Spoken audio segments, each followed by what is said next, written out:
This hour is really an important hour. Got a lot of stuff here we want to get to. Any questions, comments, thoughts? If I were to ask you at this point, what are we at, 5 values or 6? 7. How many? How many values did I give you so far? 5 or 6. But if I were to ask you at this point to assess 7. So you're at 7 values, and to assess your organization as to where you are, what kind of score would you give your agency? This is rhetorical. I don't want you to give an answer. On a scale of 1 to 10, where do you see where you are on a scale of 1 to 10 on this? And then wherever you are, how are you going to get to the next level? Here's the problem with this. You can't move it forward with a purchase order. The better you are, the more difficult this will be.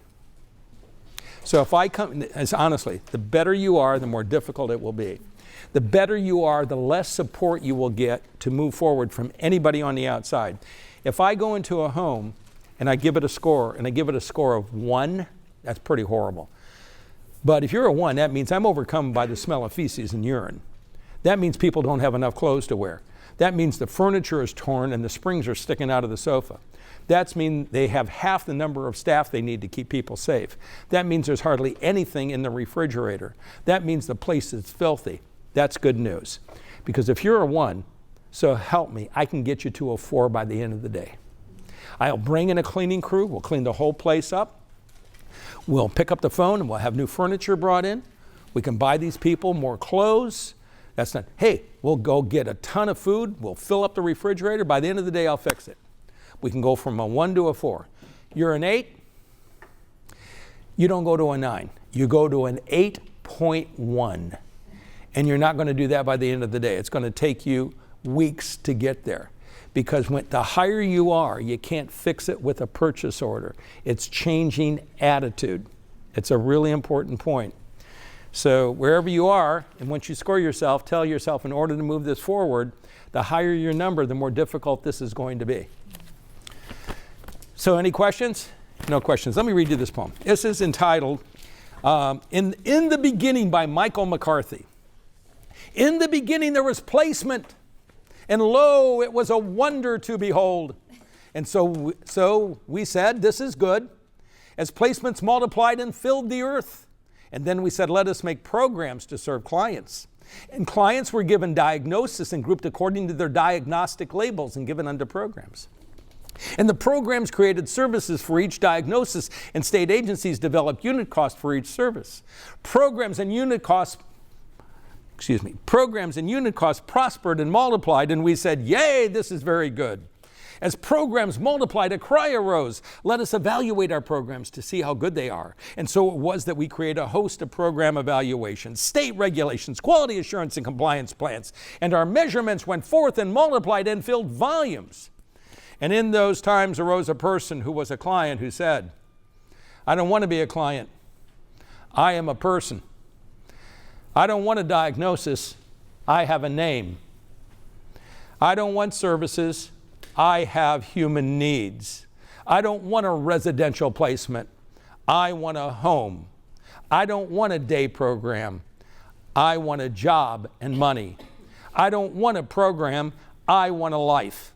I want only what you want, a life of my own. And lo, we listened and we trembled and were troubled in our souls, for would not each person live his own unique life?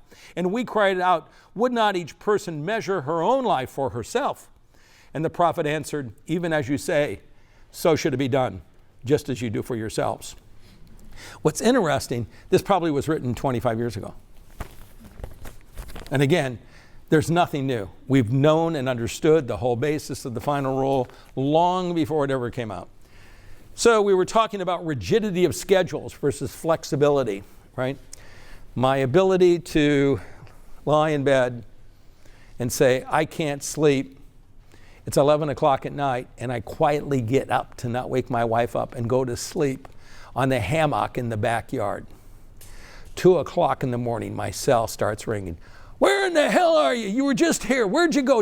Honey, I didn't want to wake you up. I went outside. You know, she's calling me. But we all have that spontaneity in our life, right? And for many of the folks we support, they just don't have it. I thought you'd find this interesting. I took a photo of this Can you read that thing? Look. Decree. It's hilarious. Breakfast, 6:30. Monday, and I'm not making this up. This was actually on the wall in a home. 6:30 Monday to Friday, breakfast. Saturday, oh, you get to sleep in an hour. 7:30, Saturday and Sunday. And this place is licensed. Now, what happens if you're not there to 7:35? I don't even want to think about it. I mean, it's not good, right? Lunch, 11:30 Monday to Friday. Saturday and Sunday, 1 o'clock. Dinner, 5:30 Monday through Friday and 6:30 Saturday and Sunday. But I like to sleep later on the weekend. And I have spent enough time with you folks that I realize that you all like vulgarity. I mean, I understand that. Now I'm going to give you, because you like vulgarity, I'm going to give you the most vulgar word in our vocabulary. This is the most vulgar word. And the word is, ready? Wait. Wait. I know, I scared you. I know, I understand. Wait. Well, you understand why the word wait is so vulgar. It suggests that the person's time has little meaning or value. What are you doing? Oh, we're waiting for a medication. You know why they're waiting? Because they're not involved in taking it. And you notice even those homes will use specific words to tell you that they're not involved. They pass the medication. It's a medical term. The only thing you ought to be passing are bowel movements and gallstones. We assist, well, but it's true. We assist people in taking their medication. You don't pass it. I'm in a home when I do coaching, and the staff takes the key and starts putting, because his medication's locked up usually, right? Starts putting the lock. I put my hand over the lock. I look at the guy, I look at the key. I look at the guy, I look at the key. I look there. She says, you want me to give him the key? Good idea. And she comes up with this silly, well, the regulation says I can't do it. There is no regulation that says you can't do that. Come on, don't go there, okay? The regulation is clear. The medication must be under the control of staff at all times.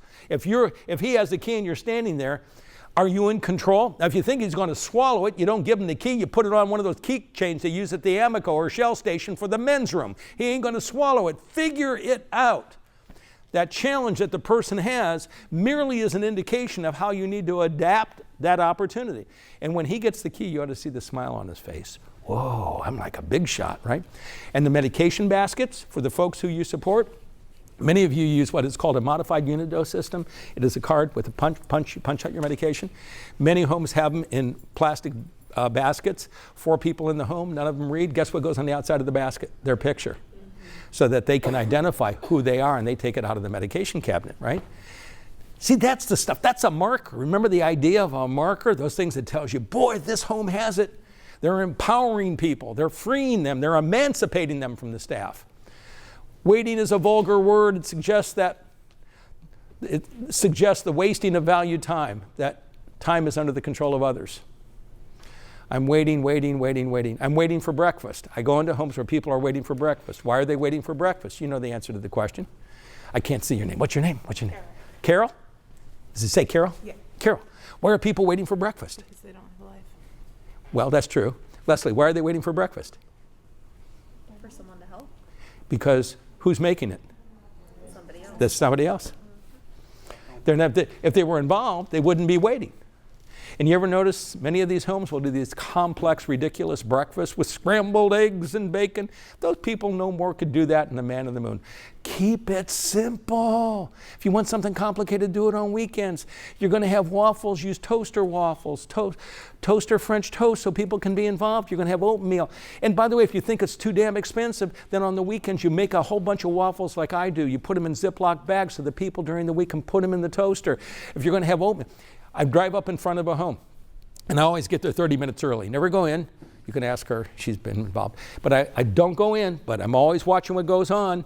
And the curtains are open in the kitchen, and there's some staff. All the bedroom lights are off. Some staff at the stove making the oatmeal. Got to cook their breakfast. This is what they do. This is what... Couldn't they got those little envelopes of oatmeal? You put your cup in the microwave, you heat it up, and people are making their own oatmeal. Isn't that what people would do if they weren't living in that environment and they had a disability? People who have strokes. What do you think people do in the real world? That's what they do. It's how they live their life. Not an artificial life. You get people, how can you have a life if you don't participate in it? That's the question. These care homes, Waiting is the undertow of life. How much does it cost to get people involved in their life? How much? Whose permission do you need? What policies would you be violating? Now, the whole question becomes, is how do you do that when they refuse? How do you do that when they lack the ability to participate? That's what my whole supported routines training is about. 2 days. We knock them dead, get everybody involved. For some folks that are very medically involved and fragile, it's passive participation. Just having a presence, and you speak out loud, and they hear your voice, and you may get them involved just minimally. You support people at the level they are willing and capable of participating. Always. You support, and there's always a level. You support them at the level they are willing, capable of participating. This is here. Here's the problem. See the bottle? A man who you support sitting here, trying to get, can't get it open. Here's the staff. She sees him. Here I come to save the day. Here, can I take the cap off for you? Can I pour the water into a glass? Can I take the glass to your lips? Can I swallow for you? You think oh no, you think I'm making this up. I am not making it up. Don't you point your finger at that staff. They have a what? A supervisor, trust me. Now, what do you see here? This is part of the problem. This is what you got. Needy. What you see is an enabler with a codependent personality. What you see is they make a perfect direct care staff. You want to hire somebody to provide direct care? Go get yourself an enabler with a codependent personality. They did great when we had direct care staff. They are dying because they can't make the switch into being a direct support professional, teacher, mentor, ally, coach. These people need to be employed in nursing homes. They're stellar. They'll do a wonderful job. Yes. Is there anyone who thinks I'm even exaggerating? No. And by the way, if you can't change the staff, change the staff. Because they are very unhappy people. They're not happy there. They're miserable. Once you change, if in fact you don't have a care home and you want people to be active participants in all aspects of their life, they just can't do it. And I used to think I operated an alcohol treatment rehab center, and I thought I understood the concept of codependency and enabling. I thought I had something with drugs and alcohol. That's not it. It's a personality type. It's the same woman. Her daughter now has had her third child. Coming back home to mama. Mama's going to take care of you. You come home, we'll take care of you. That enabling and codependency with her adult child may be working. It's not going to work in this place. Trust me. As I say, this is about us, guys. We got to free that person. And that, by the way, that staff is a good person. I'm not saying anything negative about them. By the way, why are they an enabler? They got demons. It's the demons, the things that you think it's not a genetic deal. It's the crap people go through in their life that drain the damn water out of their well. That's it. You know, they got to find in life, they got to find the right place, the right seat on the bus, and being a direct support. Yeah. Ready? Y'all see this? All set? Dance. Dance. I said dance. I can get on top of the table. I could show it how to dance. I can speak it in 3 languages. It's not going to dance. It's a bottle.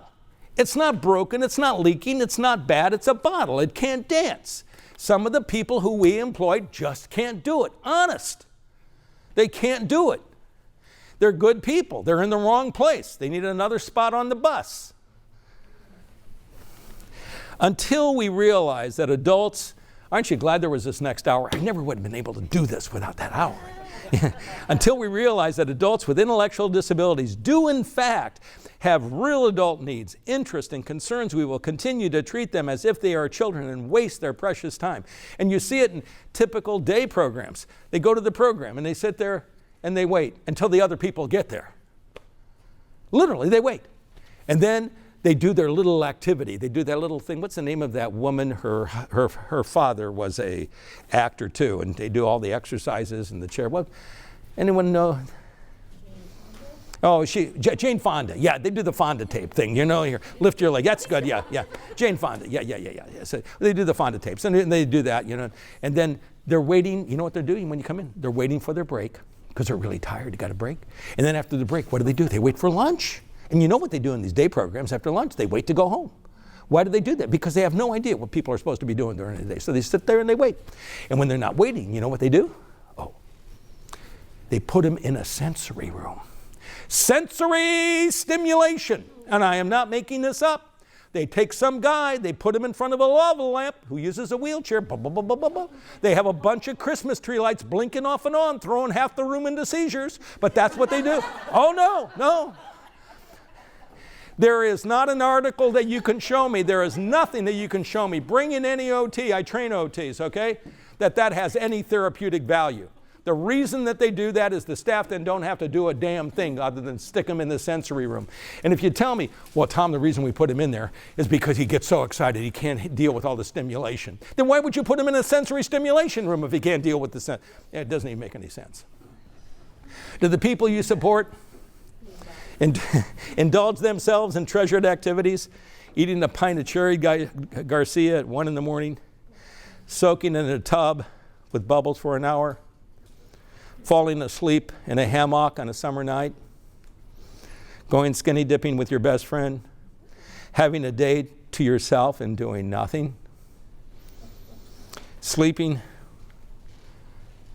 What's the name of that beach? What's the name of that beach with the big Ferris wheel in LA? What? Santa Monica. Yeah, go down to Santa Monica Beach. You'll see these guys, 20 years old, 30 years old, 40 years old, 50 years old, 60 years old, 70 years old, tan from the sun, walking around with their surfboards under, haven't engaged in a lick of work in 50 years, hanging out, they hang out with their buddies, they smoking joints half the day, but you know what? Here's the difference. It's informed consent. They've made a decision that they didn't want to wear a tie and carry a briefcase. They made a decision that they don't want a tool belt and a hard hat. They understand how the rest of the world may perceive them. It's an informed consent decision. The people who we support who sit in the sensory stimulation rooms have not made an informed consent decision. They have not. It's our decision, not their decision. Snack time, I love this one. This is the schedule, snack time. Not only do they have snack time, the staff won't even let them get the cookies out of the cabinet. Here's the staff taking the cookies out of the cabinet. A cookie for you, a cookie for you. Don't you take two. You got just drives you crazy. What is this? A parent who has a 4-year-old. Most parents will have a cookie jar. But if the cookie jar is filled with Oreos, you don't put it in front of the 4-year-old and say, see you in about 20 minutes. You don't do that, okay? Because the parent knows the child has not developed an internal locus of control. It doesn't mean you don't have a cookie jar. It means you use the cookie jar to teach the child to develop an internal locus of control. So why do we have snack time? So the staff can be in control. And as long as we are in control, they are out of control. It's a really important point. As long as we are in control, they are out of control. This one takes a long time to come up. So I'm going to go ahead and just do this. There we go, it just comes up. Okay. Got it? Next value, respect and dignity. This is a long one. Oh my gosh, because it's so important. And we struggle with this. And we all really believe that we are respectful to people. I mean, we really do. I mean, there's no doubt about it. But you have to look at it objectively, in which we will do that. Without their dignity, a person can feel dehumanized. They can feel like their identity and value as a human being is not respected. And this stops them from enjoying life and living comfortably during a period of care and treatment. Part of the challenge is, when you and I are not respected, we push back. You would tell somebody, please don't say that when you're around me. That really bothers me. I mean, right? Or if somebody comes up to you and all of a sudden, let's say you had hair coming down your eyes, and I just sort of put my hands on you. You would say, well, Tom, I really would appreciate that you just don't put your hands on my face. But the people who we support, the less capable and competent they are, the less likely they are to push back. They don't give us any information about how they want to be treated. And if we believe they are children in adult bodies, then we'll tend to treat them as children, which is disrespectful. Why is it, and please feel free to look up the statistics, 70% of all women in our system with developmental disabilities have histories of sexual molestation. 70%. Well, why is that? It's because their bodies have no propriety. They think that anybody can put their hands on them at any time, in the way I just described. And it's not because the staff is mean-spirited. From the staff's perspective, they're caring. A woman has hair coming down over her face, and the staff comes on over to her and pulls the hair out of her face, the way a mother would with her 2-year-old. The woman doesn't understand and say, gee, I really wish you wouldn't put your hands on me without letting me know first. And by the way, anytime you put your hands on somebody, there must always be something between your hand and their body. You understand that? And don't tell me rubber gloves, Robert. That's not right, okay? Anytime you, well, he was going to say rubber gloves. I just know it. What's supposed to be between your hand and their body anytime you touch them? Consent. What? Consent. Consent? Anybody else? Their hand. Make sure you got it. See, that is the key. But direct care staff would never do that because they don't understand that they're a teacher, mentor, ally, coach, shaper, craft. So if she has hair coming over her face, what's your first name? Caitlin. Caitlin, can I help you, please? I take Caitlin's hand, watch, and I go like this. I have her do it. I don't do it. Direct care staff do things for people. I want to emancipate her so I don't have to put my hands on her. So it's always their hand goes between your hand. Job coaches, good job coaches know that. You know, when you're assisting people and helping them become more independent, right? It's a really important point. It's a dignity and respect issue. These two maxims, when followed, should help us treat others with dignity and respect. God, I love that one. Plato. Is that powerful? Be kind, it's Plato. Be kind to everyone you meet, for they are fighting a hard battle. You know, when you see people are just struggling, they don't smile at you. They don't get, no, I know, just the way you are. Yeah, I know. His father, you ever, you know, his guy, it's like, it's just like a woman says about her, a woman says about a man could say about a woman, but more often than not, a woman says about a man, he never shares his feelings with me. And yeah, never shares. And she says to him, you never share. Well, my father never shared his feelings, and that's just the way men are. And she believes that ridiculous thing. What do you mean? Men, I'm a man, last time I checked, I share my feelings with people. When you don't share your feelings, it indicates that you don't trust. It's an indication of lack of trust. That if I share my feelings with you, you're going to take them and beat me over the head with them. Supervisors that are leaders know how to share their feelings with their staff. The feelings I share with my wife are different than the feelings I share with my daughters. The feelings I share with my daughters are different than the feelings I share with my grandchildren. The feelings I share with my grandchildren are different than the feelings I share with my best friend. The feelings that we share are always determined by the roles and functions that we hold. But if you are not a person who's sharing your feelings, and I know who you are, I'm really good at this, I swear to you, I know who you are. If you don't share your feelings with the people who are most significant in your life, then you're not likely to share feelings with the people who you supervise. And if you don't share your feelings with them, they won't share their feelings with you, and that means you're not bonding and you're not emotionally connected. You'll hear a supervisor sometimes say, you know, I tell my staff what to do. I know they know what to do. I walk out of the house and they do whatever they want to do. And the supervisor doesn't understand. She's not talking about the staff, or he's not talking about the staff. They're talking about themselves. They haven't bonded with the staff. Because when you bond with people, they're less likely to behave in a way to disappoint you. I can't prove it, but I believe it. If you bond with staff, it's parents. Parents have parental authority. Any parent that tries to raise their child only with consequential, which you have authority to do by virtue of California law, you will lose that child by the time they're 12. Because if all you can say is, if I see you do that again, you're going to get it. The kid's not stupid. He'll do it again and you won't see him, and he doesn't give a damn. Parents who understand this stuff emotionally connect with their kids. Supervisors that understand it emotionally connect with their staff. People who don't understand it, who can't do it, won't do it. And the staff will just go on all this stuff. They'll just do any damn thing they want. Because you can't put it in a memo. It's relationships. R before I and T. I'm confident. I absolutely believe that.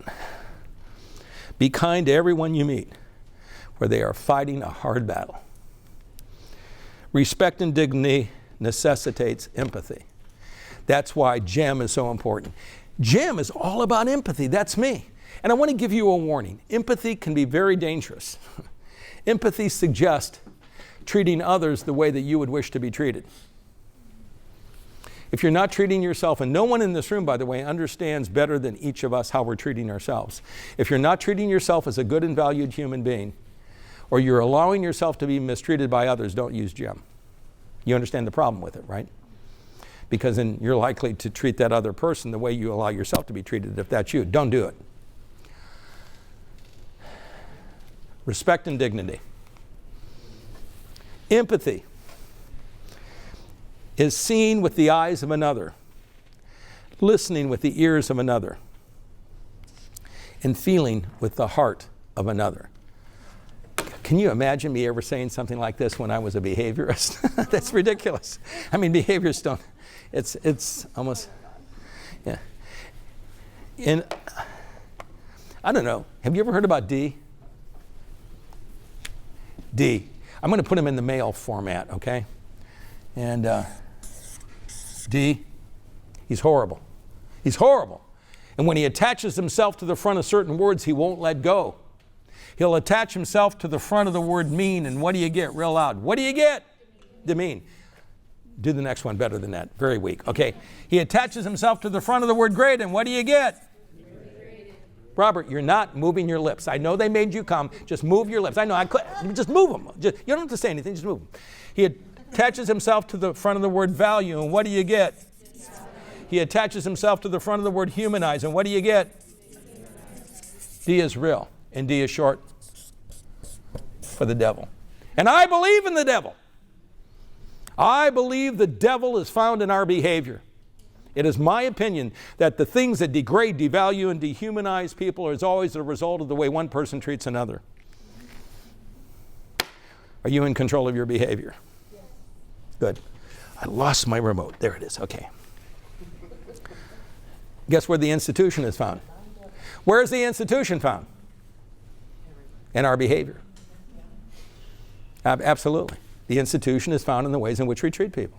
That's why the vast majority of people who left Lanterman Developmental Center merely moved from one institution to another. You ready? I absolutely believe that. Yeah.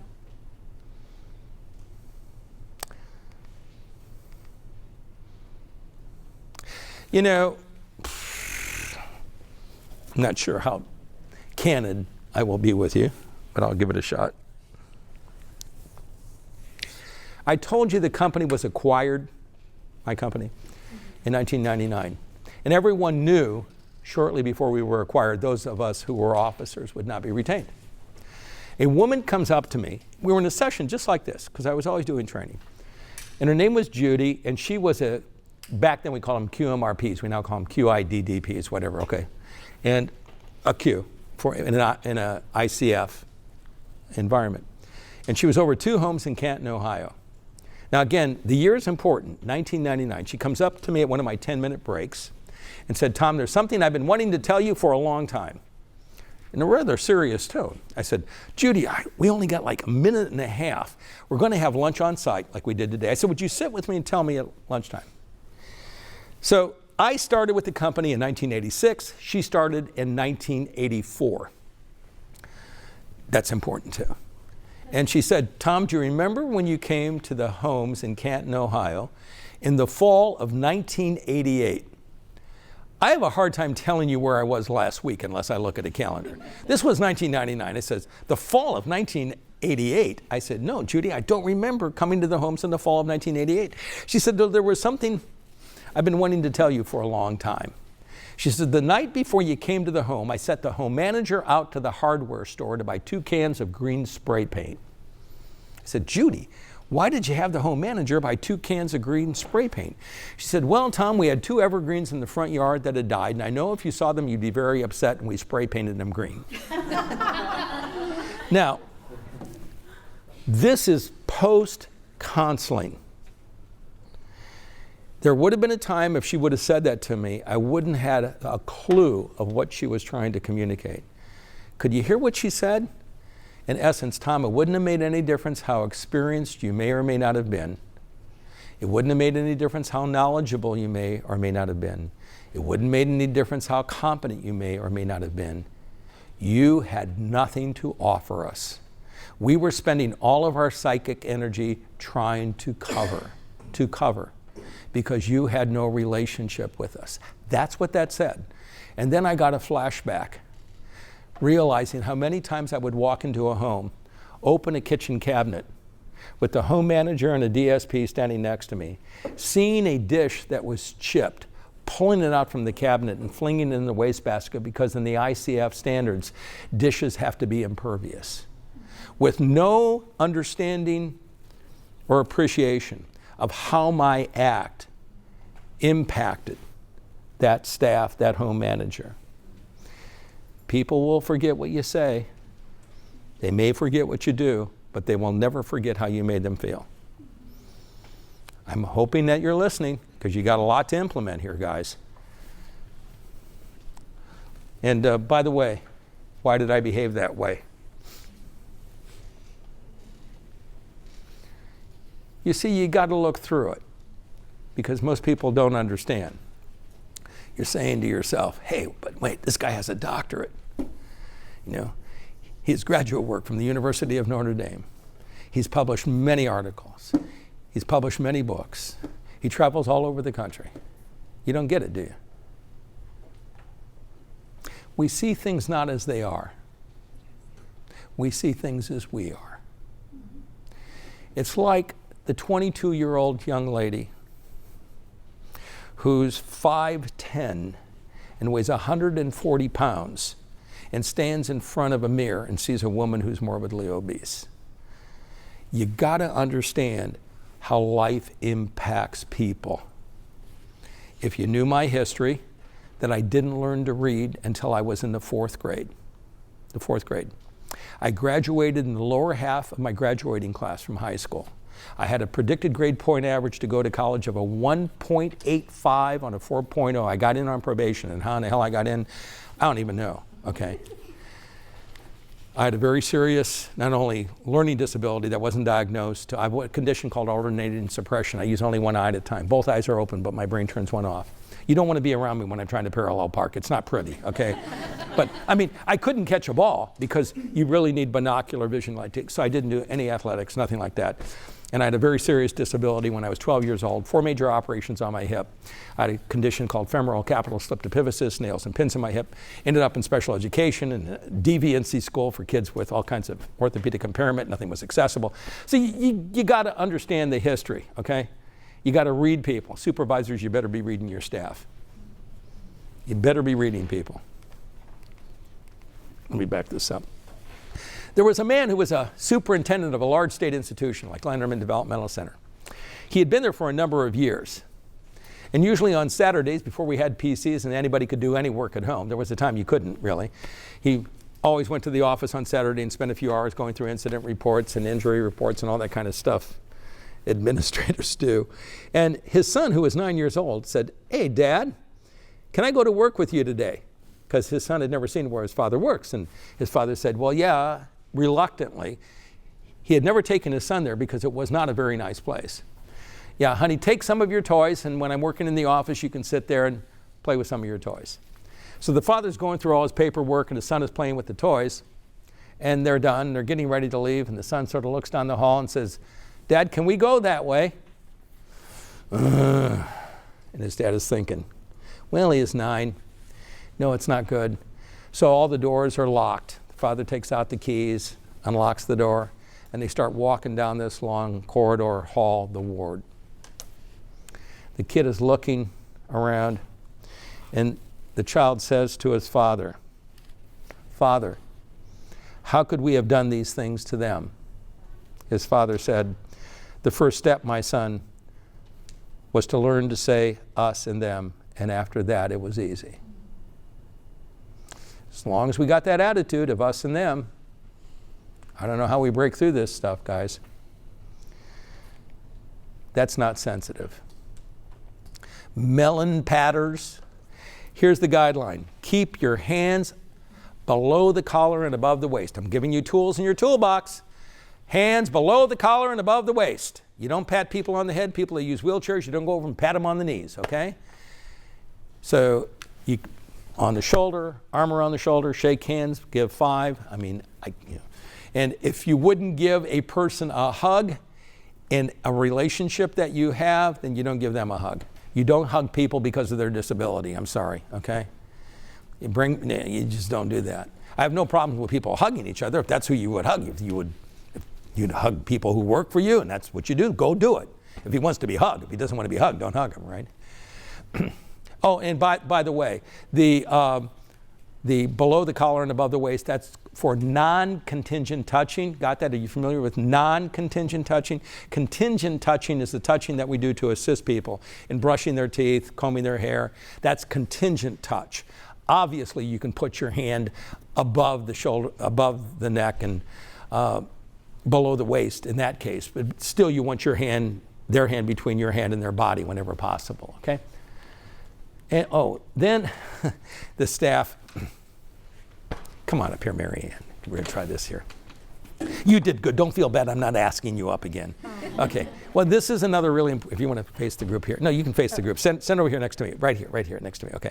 And this is like really important because I see this violated a lot. You'll see staff towing people. You ever seen that? Please, please put that to an end. You can't do that. And you'll hear this silly things about, well, he's unsteady of gait, so I got to hold his hand. If somebody's unsteady of gait, you do not hold their hand. If she's unsteady of gait, this is the correct response. If this is not sufficient, then they need to be assessed for a posy gait belt or a posy gait vest. If she's much larger than me, the belt may not work because I need to raise the center of gravity and the handles and back. And please do not use transfer belts for gait belts. A lot of agencies use those things with the silver buckles on them and the canvas. That's a transfer belt. That's to assist people from a commode to a wheelchair to your bed. A gait belt is one that has a handle here, cloth handle, and a handle on the back and a handle here, and they're padded and they're large, okay? If she has visual impairment, you don't tow her. Stay where you are, please. Her hand goes here, my arm goes in the back, I'm a half stride ahead, and I lead. That's the correct procedure. If she's very confused, either because the degree of her intellectual disability or she has some dementia, and I say, Mary Ann, let's go to the dining room, and she looks at me and doesn't understand where her body is in space, you do not tow. You put your hand on their shoulder, you prompt them to go in the right direction, and once they go in the right direction, you let go. Okay, you can come back now. Come back here. No, come to me. Okay, one more thing. Okay. Yeah. If you really want to see something horrible is when you see that. And by the way, again, the staff who do not do this right, it's usually because the supervisor has made a decision not to train them, right? Because they do what they do. You know, they don't do it because they're mean-spirited. This is an absolute no-no. What this says, when you put your hand on the wrist, this hand has been places, not in your case, but this hand has been places and it's so dirty that I don't want to touch it. So you'll see staff that will hold on to people's wrist. It's so bad because the staff doesn't care enough to make sure that her hand is clean. If the staff insists that, well, the reason I'm holding their hand is because they insist on holding my hand. If the person insists on holding your hand, worst case is you don't do this, you do this. Because if you do this, I'm in control and I can let go and I can shape behavior through successive approximations, graduated guidance. I can then put my hand here, here, here, and then I'm there. In most cases when someone insists on, isn't that interesting? Just one little thing can be so expansive, right? And that's the way all this is, so you only get little bullet points. What people are usually saying when they want to hold your hand, they want touch. So if I put my hand on her shoulder, that's usually sufficient. Okay, thank you. Send me a bill. I'll pay you in the morning, okay? Lost my thing here. Again, this is important on issues of sensitivity and dignity, is how we touch people. No towing. Tow cars and trucks, not people. Below the collar and above the waist. Vocal tone, very important. Now, here's the issue. Every one of you know the profile of the people who you support. right? Some of you are supporting people who have very significant cognitive and physical limitations, I'm going to assume. Some of you are supporting people who are very intellectually and physically capable. I want to give a warning to those of you who are supporting people who are significantly intellectually and physically challenged. Those people will bring out the worst in you. The less capable and competent we perceive the person to be, the less courtesy we will give them. The more likely we will use an age-appropriate tone of voice, the more likely we will touch them as if they're children, the more likely we will talk about them in front of them as if they are not there, the less likely we will give them eye contact, the less likely we will say please and thank you. Well, the reason I don't say please and thank you is he doesn't understand what the words mean. So why bother, right?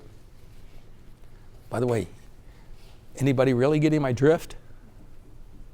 You really think so? What are the two words on the bottom of each slide? Okay, let's see if we got it. The more pronounced your foreign accent, the less courtesy you will get. The more orthodox your religious belief, the less courtesy you will get. The blacker your skin, the less courtesy you will get. The more anormalized your sexual orientation is in the eyes of the person who perceives you, the less courtesy you will get. If you haven't figured it out, my session has nothing to do with people with developmental disabilities. It has to do with the way one group of people treat another when there's a dimension for which they have a prejudice. You just give me an excuse to use people with developmental disabilities. It doesn't make any difference. Prejudiced is prejudiced is prejudiced. And I'm in an uphill battle, folks. In my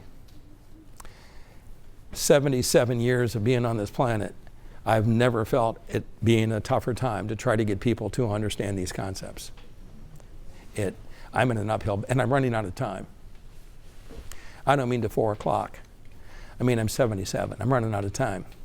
I need you. You got to take the gauntlet. You got to run with it. Some of you in this room have children. Some of you in this room may have children in the future. Those children will have children, and those children will have children.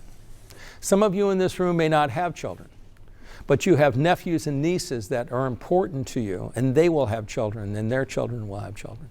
Some of you may not be fortunate enough to have family, but you have some close friends who have children, and you care about them, and you may be a godparent, and they will have children. Here's my question. What will life be like for them? You know, ADA is about getting the wheelchair through the door. Who cares if somebody can get their wheelchair from one side of the door to the other, that when they get to the other side of the door, they are not valued, respected, or wanted? This is really about opening arms, hearts, and minds. That's what the entire final rule is about. That's what it's about. Changing societal attitude, changing hearts and minds. Here we go. The tone of voice that we use in speaking to others is an indication of how we perceive the individual. That's a very difficult one to have introspection on. Most people do not realize when they're using an age-inappropriate tone of voice. I pick up on it when I'm somewhere with my wife, already because of her confusion. Honey, is there anything we can do for you? We'll go to the grocery. Do for you today? You just want to smack that person. What the hell are you talking to her? The person behind her is 30. You're not going to talk to him that way. What are you doing? Or, hey, honey, these words of endearment. Sweetie, did you get everything? Could you find everything today? You understand what that is in part. That's ageism, right? Discriminating against people because of their perception of their age. At all costs, the people we support must look good in the eyes of others. It's a dignity issue. Not having excessive nasal hair. I mean, I see some of these people that have so much hair in their ears it can be braided. I mean, gee, many crickets. Stained teeth, unkempt fingernails, poor fitting clothing, it's seasonally inappropriate. Adaptive devices needing repair. I see wheelchairs that are so filthy they have 2 meals under the seat in there. Ugh. Okay, I'm now going to give you an acronym that will help. Each letter of the acronym is a particular tool that we need to keep in mind on how we relate to people, and the acronym is the word respect. And the R is responsive. An ability to recognize the importance of attending to the unmet needs of others. I'm not sure how I ever came up with this. Sometimes it's just, I get a lot of this on airplanes. I just, oh man, I don't know if I showed you this or not. I have been carrying this with me. You see, I've been doing this for 52, 53 years, probably for 40 of my 50 years. Not the same leather thing, but I write everything down. You notice there's a lot of stuff on here? A lot of this is about some of you in this room, so if you feel paranoid, you better be. I'm going to publish some of this stuff. But I write everything down. I mean, somebody says something I thought was interesting. I refer to group homes. Somebody made a really good comment to me last week in South Dakota. I had never thought about it. What I should be calling them is community residences. I thought that's a good idea, community residence rather than group home. I'd not heard that before. And I'm luckier than most of you in this room. I stand up in front of people and get feedback all the time. People will come up and people will raise their hand and say, Tom, do you realize what you just said? They'll come up to me a break and say, hey, you realize what you just said? You'll write stuff on the evaluation about what I just said. I get feedback all the time about the things that I do and say. Most of you have to live with your ignorance. You don't have people that care enough about you come and say, do you realize how you just spoke to that person? Right? I'm lucky. It's time. What? It's time. No. Are you serious? Now I really want to go another hour. Okay, I'm just going to put this up here. Yeah, I'm just going to put up the whole acronym. Oh my gosh, there's an example. Look at that. Oh my God. Yeah, remember I told you about, and I said, can I take a picture of their shoes? Oh my God. Yeah, you know why they wanted me to take a picture of the shoes? Because they were so proud how they figured it out. And if you're really intuitive, you sort of know what's going on. It's a person with autism. It takes the shoestring, does this, and wraps them around. Yeah, well, look what we did. Isn't that good? Jeez. But they don't get it. And by the way, but see, you can damn that. But how many times do I go to an agency and they'll buy people shoes that are tie shoes when the person can't even tie their shoes? What an insult. My father had rheumatoid arthritis. His hands were gnarled. And as soon as he couldn't tie his shoes, he went out and got shoes that he could put on himself so my mother wouldn't have to bend over, which, by the way, non-tie. Right? What do they call those? Slacker? What's the name of that shoe? What? No. Yeah, I can't think of it. Anyways, so if you can't, they advertise these shoes all the time. Also the ones where you can put on without, the most common shoe, I can't think of it. Anyways, so if people can't tie their shoes, wouldn't you get them shoes with elastic shoestrings? What about Loctite shoelaces? But they go out and they get people shoes that have to be tied when they can't even tie them. And tell me, that's sensitive? Who have not heard of elastic shoestrings? Who have not heard of Loctite shoelaces or just slip-ons? But no, they get them shoes. And what's that communicate to the staff? You can pass those out.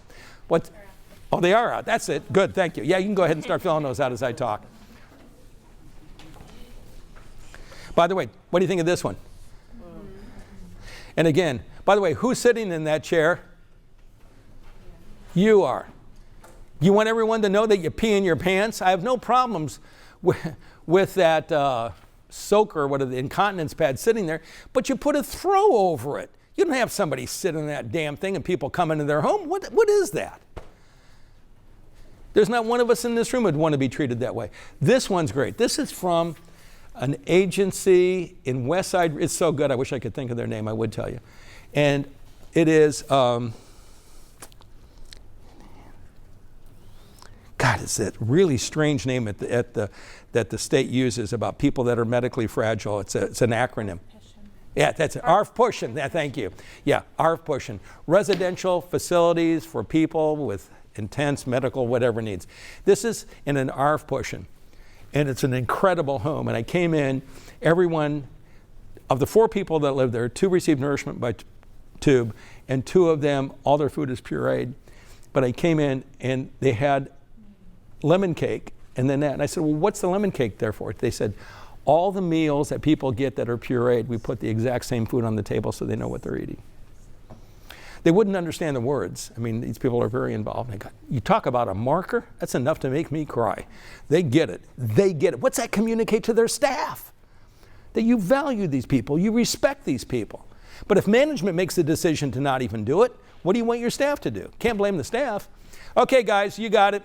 We're now on slide. Now you can write this one down. 150 of 284. We made some progress. Okay, and then again, when you fill those out, just put them face down. And I hope to hear from you guys. Give me a call so I can help you. Thank you too. You're all really good. And by the way, if you're not good, you all have me believing you are. So just continue to behave that way, all right? Oh, I do want to share one little thing with you. We didn't get to inclusion, but let me just give you a little cute thing on inclusion. Integration is being asked to the dance. Inclusion is being asked to dance. Do it again. It's a really great metaphor. Integration is being asked to the dance. Inclusion is being asked to dance. It's a wonderful metaphor.